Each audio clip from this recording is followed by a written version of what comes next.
Welcome to That Entrepreneur Life, a podcast about entrepreneurship that takes you from idea to launch and beyond. Each week, your hosts, Andrew Lees and Clint McPherson, discuss different business topics aimed at adding value to any entrepreneur's journey. Welcome back, everyone, to another episode of That Entrepreneur Life. I'm Clint McPherson, and today I'll be flying solo. Unfortunately, Andrew can't be with us, but we're going to have fun anyway. But before I dive right into and introduce our special guest today, I want to remind everyone to subscribe to our podcast and to our mailing list or our website so that you don't miss out on all the free resources we have to help you start and grow your business. Now, we've got a very special guest on the show today. She's an entrepreneur, author, professional speaker, and host of More Than a Few Words, a weekly marketing conversation for business owners. She brings creative ideas, practical tips, and decades of real-world experience to every conversation. With that said, I'd like to welcome our special guest today, Lorraine Ball, to the show. How are things going? Just awesome. Thank you so much for having me today. No, it's a pleasure. Every guest we've had on the show has brought their own special perspective, and just the way they look at things. It's just, even though we're entrepreneurs, we can all relate to each other, even though our journey is different. And because we know at some point in our journey, again, we can relate and we've been there to some degree, might not be exactly, but we're like, I know what you're talking about. And so that's why I love it. And that's why I welcome you warm-heartedly to the show. And I really appreciate it. I've been an entrepreneur myself for almost 20 years, and I've worked with lots of companies. And you're absolutely right when you say that the journey is different.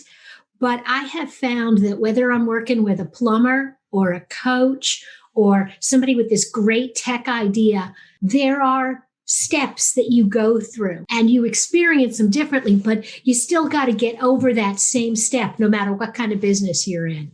Exactly. And I always tell people, it's like, we get thrown so much at us, the shiny object syndrome, the hurdles, the obstacles, but it's how you react to it, right? How do you learn how to pivot? How do you learn how to sidestep? How do you learn how to make that clutter that's just all around us on a daily basis, like all the time?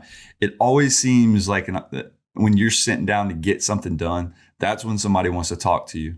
That's when an email comes through that, somebody's wanting to get a hold of you or trying to sell you something. And it just like, if you don't shut those things off and dedicate specific parts of time to that single thing that you're trying to achieve, it makes life so miserable. I always used to think, I multitask. I can get everything done. If this is due at 4:00 today, I don't care how long you think it's going to take me. It'll be done at 4. And it does get done. But I have found that if I will turn off my email, oh my God, I even turn off my cell phone and I put it in a drawer for an hour. And I start to get a little antsy because I'm looking for the device, but I can focus and I can get things done. And it's a matter, I think, of looking at, this is everything on my list, but what's the one thing I have to do today that's going to move my business forward? And don't leave that for the end of the day and do all this busy work. Get that first thing and let the other stuff fall in after that. Yeah. And I love that. And Lorraine, like you just mentioned, you've been an entrepreneur for 20 some odd years. And as a serial entrepreneur, can you take us back to when your entrepreneurial journey actually started and what it is specifically about entrepreneurship that really gets you fired up and keeps you moving forward today? So, I'm smiling because very, very early in my career, I was working for a small business. And so when I went back to grad school, I thought, that's what I want to do because they are really screwed up. And I really want to help them and other companies like them do better. And then I got very enamored with big company marketing and, all of that stuff. And so for a while, that was really where my focus was. But I had an opportunity when I was in corporate to put together a program that would generate revenue. And here I was inside this large company, and I built out this little entrepreneurial venture based on an idea that I had, and we sold it, and we made money. And it paid for itself, and it paid for the people who were on my team doing the work. And I'm like, this is fun. Yeah. This is cool that I can develop an idea, see a way to take it to the market and actually make it profitable. And because it was sort of this little skunkworks project, everybody else kind of left me alone. And I wasn't really answerable to anybody else. And nobody ever thought it was going to work. So nobody really cared. And by the time they figured out that it was working, I had figured out that I liked that. And so we parted ways and I kind of went off and took what I learned inside that larger corporation to start the business that was my first true entrepreneurial venture. That's great. I mean, and I really, that brings up a good point, because you talked about finding something and then discovering something that you basically loved, right? And it gave you that passion to move forward with it. Nobody was in your way, and it was like, it was up to you to make it successful, right? Ultimately, you had to put in the work to get it to where it was for you to move on from that larger corporate job. But at the end of the day, how important do you think it is to, as an entrepreneur, surround yourself or dig down deeper and peel back the layers of something that you actually do love? Because I think sometimes people love the idea of a business and then they get into it and they're working it so much that they're like, oh, I don't know if I really love this. It sounded good because maybe it was easy at the time, or because things on their mind, it just came natural. But then they start doing it and it's like, I don't think I could do this forever. So I think there's a couple of buckets there. I think there are people that want to be business owners, but don't necessarily want to be entrepreneurs. And those people do really well in a franchise, buying into a business, stepping into something that someone else has started. And there's nothing wrong with that. And over time, you put your own kind of fingerprint on it. But I think of those as business owners, but I don't necessarily think of them as entrepreneurs. I think an entrepreneur is someone who has an idea that is really unique to them. And you kind of had a couple of different ideas bundled up in there. Right. One of the things that you sort of touched on and then moved away from is this idea of surrounding yourself with other people. And I think that is the most valuable thing that I did even before I started. I reached out to a half a dozen people that I knew who had left corporate, who had gone out on their own, who had taken an idea and turned it into a business. And I sat down with each of them and I'm like, okay, what did you do? How did you do it? What do you like? What don't you like? And I got a lot of good advice so that when I was ready to start, I kind of knew what I was getting into. And then once the business was up and running, that next step is recognizing when it's time to hire somebody, maybe not full time, but hire someone to do some of the stuff that you don't like or you're just not good at. Right. And then the hardest thing is hiring people to do things that you do like and you are good at. Right. It was easy for me to hire an IT company because I did not want to crawl around under my desk. That's not how I want to spend my days. And it was easy to hire an admin to do typing and filing and bookkeeping. But hiring someone else to do content marketing for one of my clients, or hiring someone else to do copywriting, because that was what I did. Right. And then looking at it and being able to say, you know what? It isn't the way I would have done it, but it's not wrong. Right. And so, so there's those different phases of who do you have to bring in? And if you find yourself, somebody once told me, if you are spending more than 50% of your day doing things that you don't love, that's sucking all your energy, you need to rethink whether or not you're in the right business. Yeah, no, I would agree with that. And I like that. I really like, because it makes you think, right? It gets you to step back and think about it. And and it's just like, I think we all know that you have to hire somebody to do something that you don't like, but I know how hard it can be, because it was hard for me, right? Because when you're in the process, when you're a new entrepreneur, or when you're somebody that's just getting in the game, and okay, you're trying to learn, right? You're trying to learn all the steps and trying to make a roadmap for success. And then you start getting bogged down in things you don't like. And then you're just like, okay, I got to learn it. But I really think learning it and really doing it is two different things, right? Because you want to be able to hold the other person accountable, that if you hire them, right, or give them an SOP of, hey, this is how, if it was me, I would do it again because maybe your way is not wrong, but this is the only way I know how to do because this is what I learned. So it's really, I really think it comes down to trust, right? Like how can you build that trust with that person that you hire? So you feel comfortable to where you're not micromanaging them, because I think a lot of entrepreneurs can get into the micromanaging stage. And I know somebody on the other end, they probably hate that. Well, they hate, and they hate that. And I loved one of the other things that you said is you need to learn it, but you don't have to do it. I actually got to a place in the business where I was hiring people who were way better at certain things than I was. My graphic designer can design just circles around me. Right. I'm a production artist. She's a designer. I know enough to appreciate the quality of her work.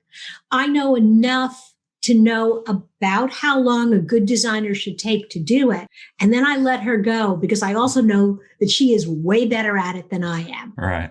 Same thing with my social media team now. I know what it needs to be and I can brainstorm with them. And then I get out of the way because they've got a system for cranking out the nuts and bolts that I don't have the patience for. I don't have the discipline.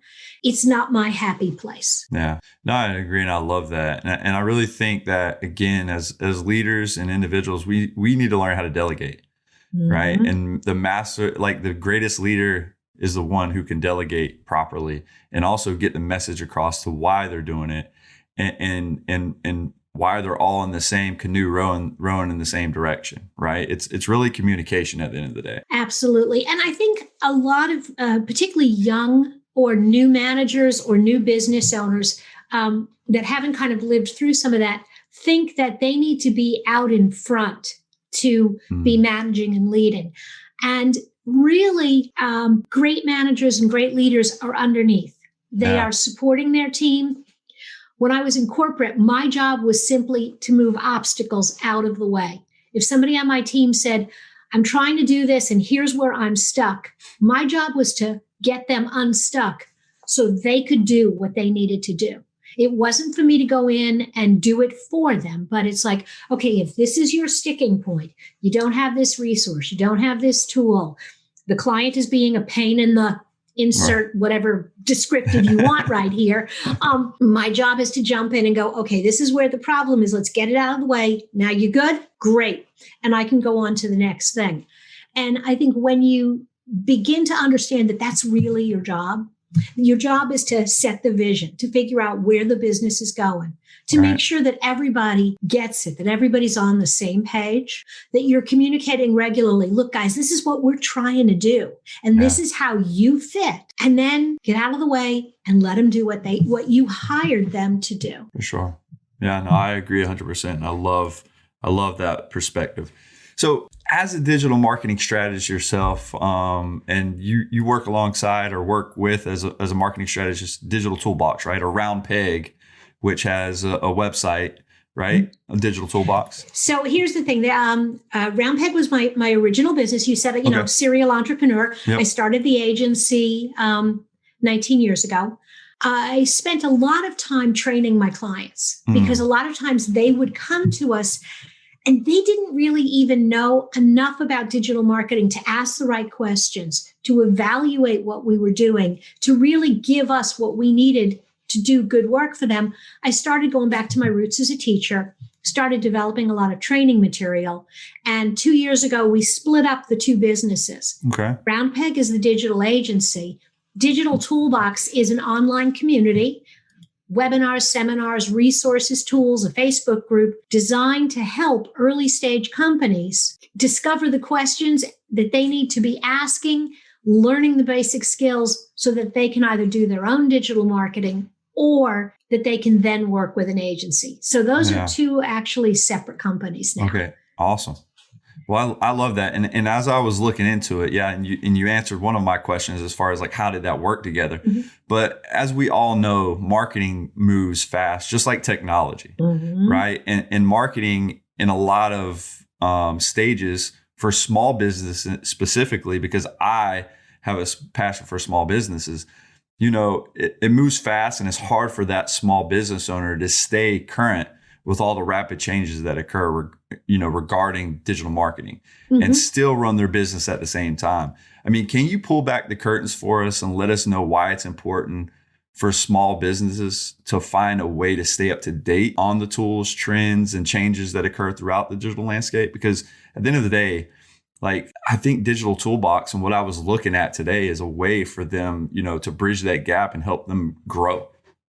Absolutely. I think the biggest thing, and even let's jump back pre-pandemic, the world is going digital. Yeah. 15 years ago, I was teaching, maybe more, maybe 20 years ago, when I first started, I was teaching at the university level. And I asked my students, so how many of you are going to buy any of your Christmas gifts online? And, 2 or 3 people put their hand up. And a year later, everybody in the room, when I asked the same question, said, oh yeah, I'm going to do at least some of my shopping online. And I have watched over that, that last 20 years, how that has shifted. And now, everything is moving online and all sorts of things are there. And so for pretty much any business, any industry, your customers are online. When they are looking for a product or service that you offer, the first place they're going to go is Google, Yelp, Facebook, Instagram, depending on the product. Right. And if you're not there, and if you're not there in a way that fits with that community, they're going to skip over you. And the challenge is that the rules keep changing. Yeah. So just about the time you think, okay, I've got it, I've got my Facebook campaigns, I'm doing this kind of advertising, Apple rolls out iOS 14 that shuts down some of the data that's going to Facebook. Yeah. And Facebook changes their algorithm. And so all of a sudden, the information you were relying on to make good decisions has changed. And if you're not keeping up with that, what you're going to see is the ads that used to drive 30 people a week to your website are now driving 3. Right. And you don't know why, because you're still spending the same money. And so, on the one hand, staying up with the trends helps you figure out where you need to be next. But it's also a matter of your next customer is sitting at home going, you know what? I need this. And I have no idea where to find this, but I'm going to go to Google and type in, who can give me this? Right. And you're either there or you're not when they go looking for you. Exactly. And I think that's a very good point.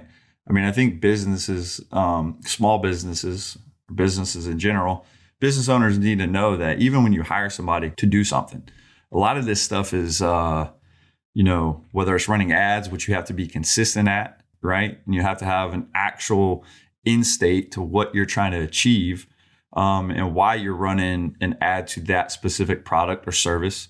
But I really think it's coming down for the business owners to really know who their avatar, right? That key target demographic that they're aimed at. And there's so many small businesses specifically that don't know that information.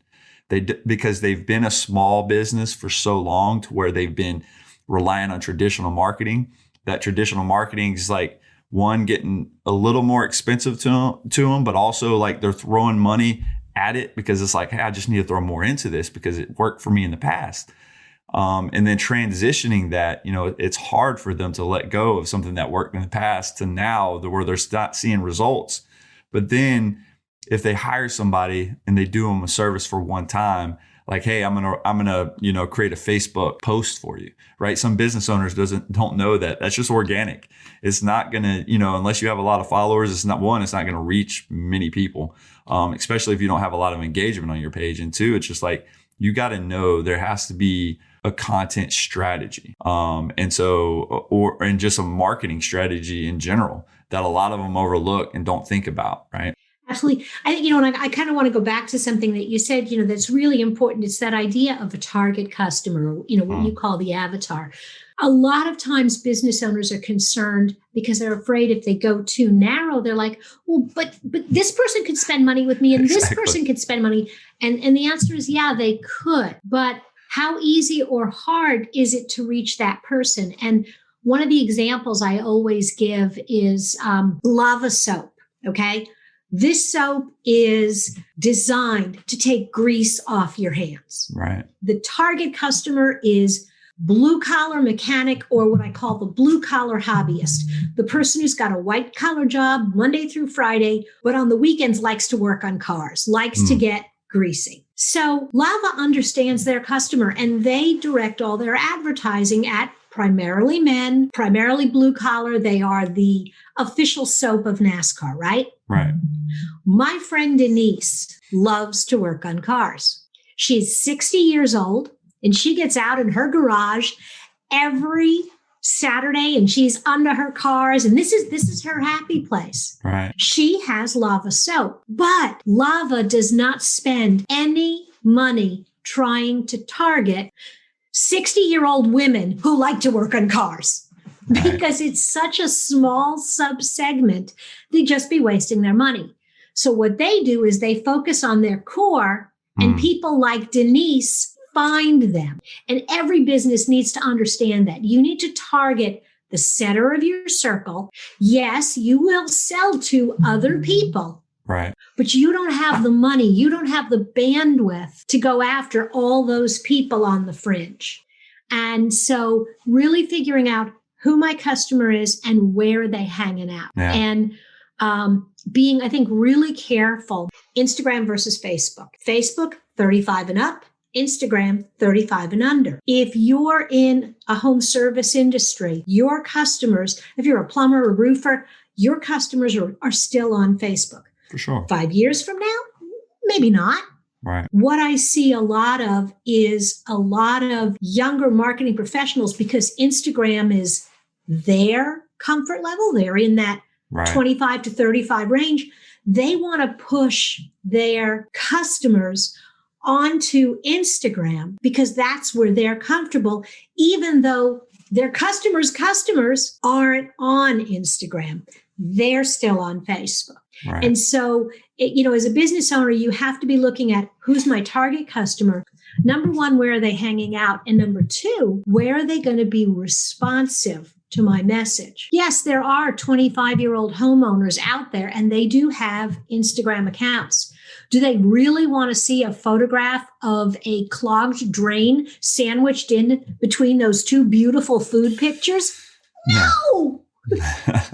So stop trying to crash a party where you just don't belong. Yeah. No, I agree with that sentiment 100%. I really think, again, it's the fear of losing out for some of these business owners when you tell them, hey, we need to narrow this down. Because when I go in and I sit down with clients, I earn trust quick because I'm honest and I'm straightforward. And I just let them know, like, look, for us to have the most success for your business, we need to narrow this down. You cast such a wide web, we're going to waste so much money that it's not even, at the end of the day, if we look at it, you might get some quick results, but are those really the right people? And so I have plenty of examples where I've done that for people that are trying to franchise, individuals that are selling something specific, like solar power companies, to where it's like, hey, we want to sell to everybody. But I'm like, okay, hey, what is your target demographic? Who are we going after? Is it the people that have the money? Is it the people within it? You got to really peel back and really know the person you're selling to. Like, if you were to say, like, who is your ideal client? Like, what's their name? How old they are. And it could be even segmented to age ranges. But they're so scared that if they do that and they put a face on that thing, that they're going to lose everybody around. Like you said, and they're not. Like, the person that you're not even targeting, they will find you. Especially if you're doing what you're supposed to be doing and doing it correctly. Casting the wide web, would she have came in? Probably. But again, how much money are you wasting trying to get that one additional person? And you just don't realize, again, you're just throwing money at the wall and hoping it sticks. And that it's not always a good, there's a method to our madness as digital marketers and then the business owners, but it comes down to us really educating them so they feel comfortable with, okay, I understand. And like, you saying what you did, if I presented that in front of a customer right now, they'd be like, oh my gosh, that's perfect, right? Mm-hmm. Well, and it's a matter of who's most likely to buy. And then also there's a moment, and when you're first starting out, it's hard to imagine that you'll ever get to this place. But after you've been in business for a while, stepping back and looking at your last 10 clients and asking yourself, of those 10, who was my favorite, who was my least favorite. And what we actually do this twice a year. The question is, if we could only work with 3 clients, which 3 would it be? And the reason that that's such a powerful question is when you do that, you start to look at the characteristics and you're like, okay, what do these 3 clients have in common? Why do we enjoy working with them? And conversely, if we're going to fire 3 clients, what is it about those 3 that we really didn't like? And for us, we found it was things like where they came from originally. What were their expectations coming in? And how prepared were they for the conversation? And we also identified industries.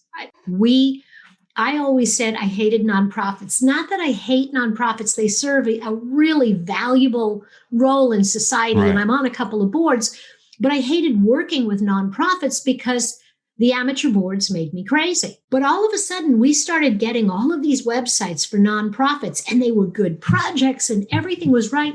And I was like, okay, I hate nonprofits, but the last 5 clients I loved were all nonprofits. So what's going on?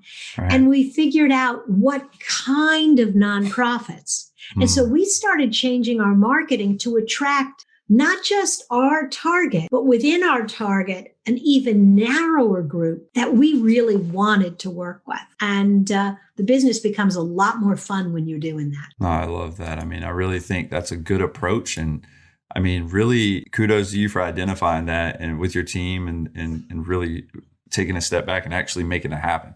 That's great. It also really uncovered, we had one client that 3 of my employees hated. I mean, just hated. And I had one person on the end going, well, I don't mind that client. And we're like, guess what? They're going to be your client. You're now lead on that account. We're going to give everybody a little bit of breathing room. And she's like, no, that's fine. I can do that. Because sometimes, and especially, again, when you have the luxury of a little bigger team, you will find personalities sometimes just don't connect. And, continuing to force it and say, no, Britt's the account manager. She has to handle this. No, Britt, listen, sweetie, you're going to do all the work on the back end, but I know that this person makes you crazy. So we're going to let Simon do the front end. And he'll handle the questions and you do and creating that kind of an environment where your employees can talk about that and identify when things aren't going well and why they're not going well. You build a much healthier business. No, I love that. I mean, I really think identifying that in an early stage too in the process, especially if there's a clash going on, but you can still retain that client without firing them or getting rid of them because you do have somebody that's like, hey, I don't mind. I mean, I've interacted with them on, a dozen different occasions. I've never had a problem. So, I can step up and do that. That's awesome. That's a great way to sit there, look inside your team and pivot, right? I mean, that's a perfect example. Well, and also some of that comes from taking some time to really learn the personalities of your team. Who are your introverts? Who are your extroverts? Who are your detail? Who are your concept people? Who need a lot of time to process information? Who can think on their feet? And it's not a matter of one is better than the other. It's really more a matter of just how are they wired? How do they receive information? How do they kind of work through and lay out their process and creating situations where each one can be successful? And I think that's, again, as the business grows, I do very little real marketing anymore because mostly what I'm doing are the creative people things. And whether it's managing the customers or managing the team, it's really dealing with the personalities. Love that. And so you don't have to go into this next question as much if you don't want to, but this week we just recently dropped an episode on why you should focus on SEO for sustainable business growth. And so I wanted to just do a quick dive into SEO for a few minutes and talk about how important it is to have a content-driven SEO plan, because I've noticed on Round Peg that you had an article there and that I found very interesting. And with so many technical and questionable SEO tips and tricks and approaches out there, how does a content-driven SEO approach give you a manageable roadmap to consistency to improve your overall search position?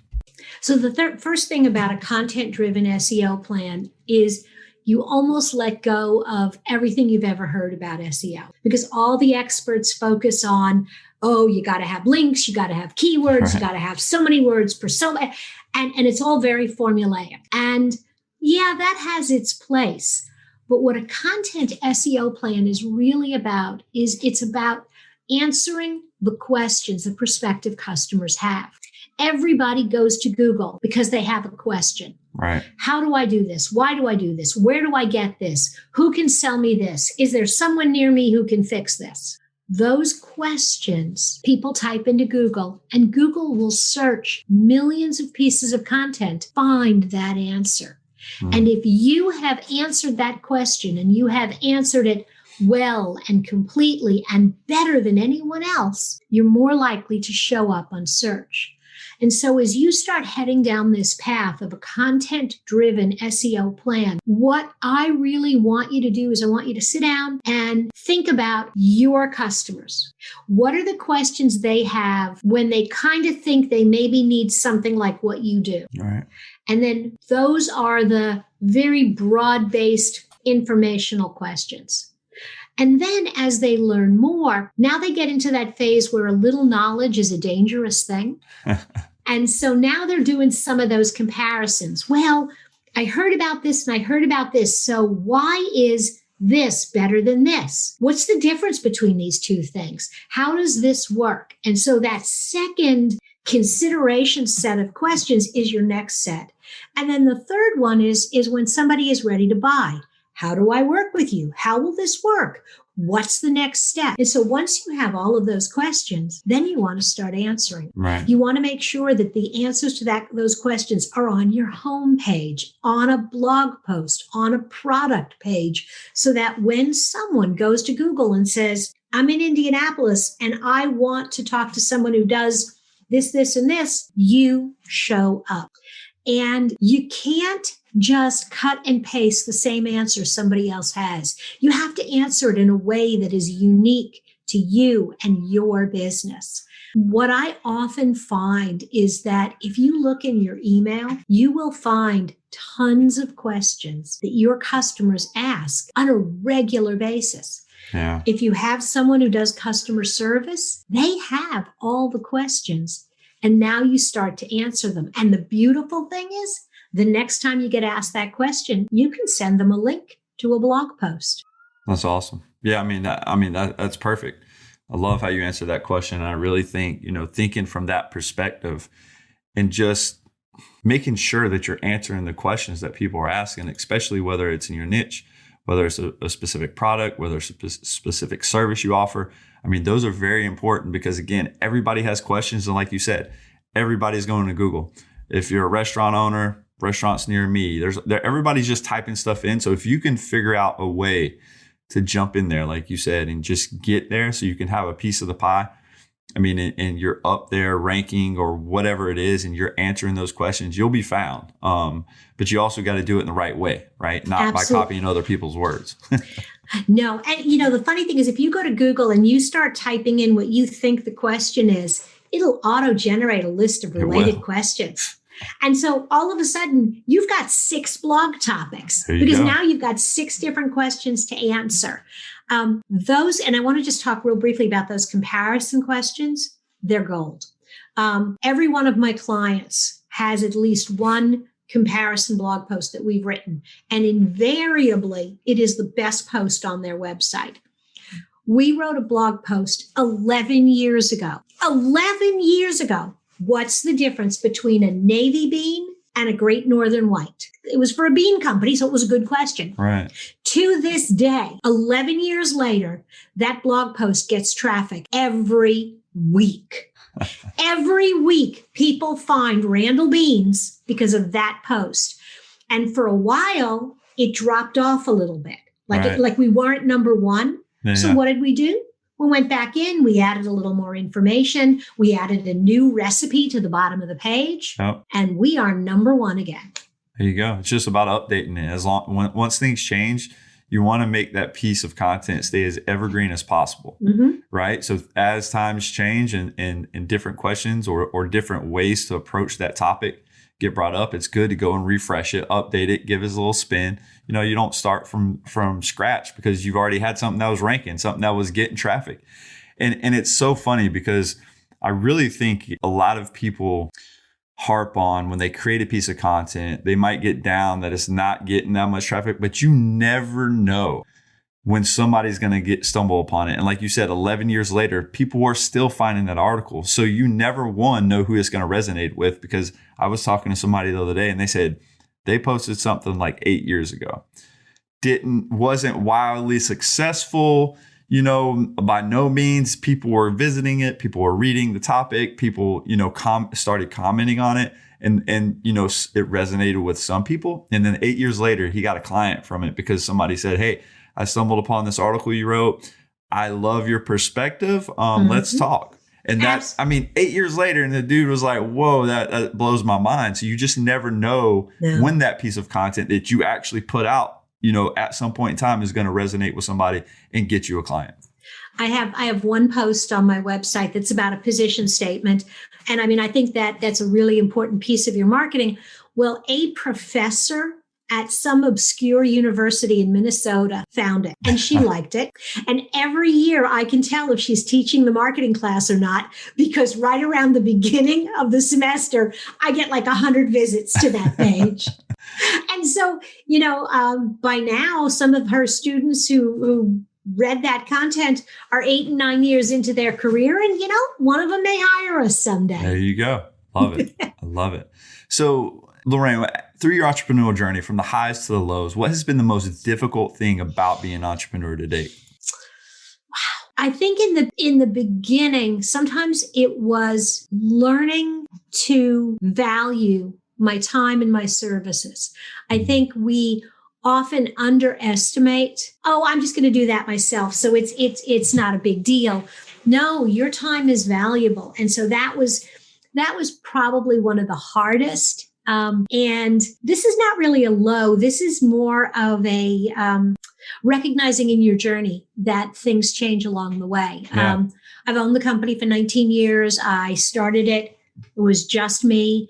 At our height, we were at 9 people. So it was a nice sized little business. And a year and a little bit ago, somebody reached out to me and said, what do you think? Do you want to sell? And getting to that place where I was like, yeah, I'm ready to do something else. Right. And selling it was the easy part.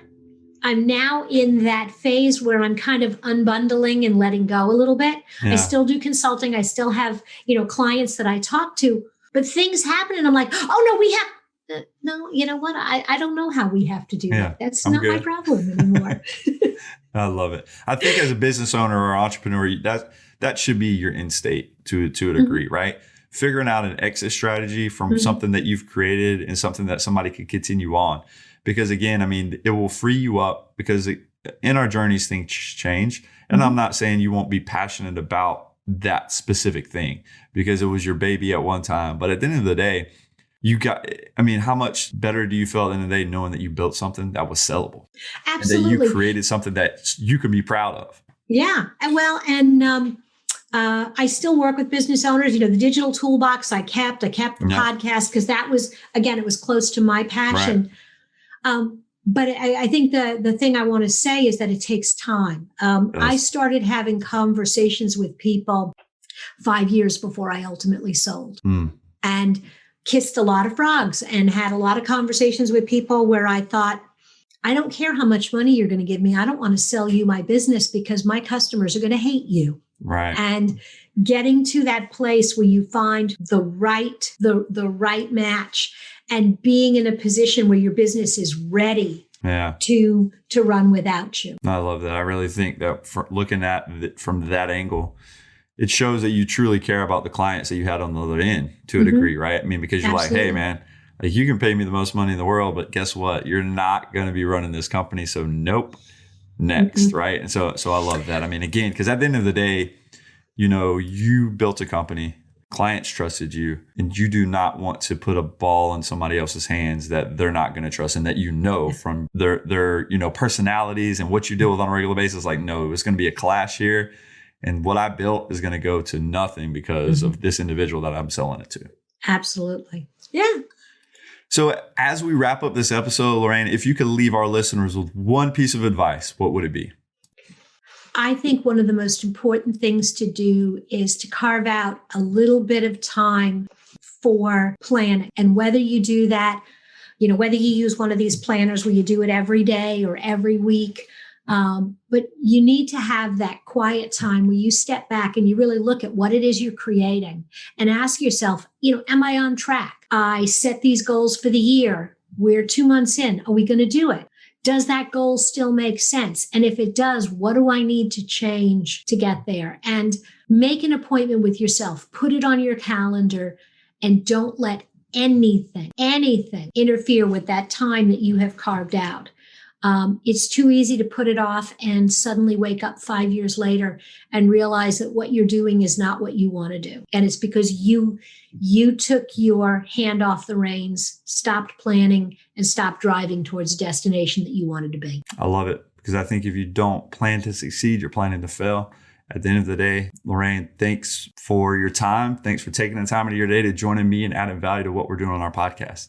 Awesome. I think this is awesome. I think you guys are doing a great job. And I think that you're answering a lot of questions for people who are getting started. So keep it up. It's fun. Yeah, thanks so much. It's really been a pleasure. Thank you all so much for listening to That Entrepreneur Life. To learn more about what Lorraine and the team over at Round Peg are working on, check out digitaltoolbox.club. If you like what you heard today, please subscribe to our podcast, and don't forget to download our free ebook about the success mindset at thatentrepreneurlife.com. Thanks for continuing to support what we do as entrepreneurs, and don't forget to join us next week for another episode of That Entrepreneur Life. Thanks for listening to That Entrepreneur Life podcast. Be sure to visit thatentrepreneurlife.com to join the conversation, access our show notes, and discover our fantastic bonus content. Don't forget to join us next week for another episode as we continue to add value. Until next time.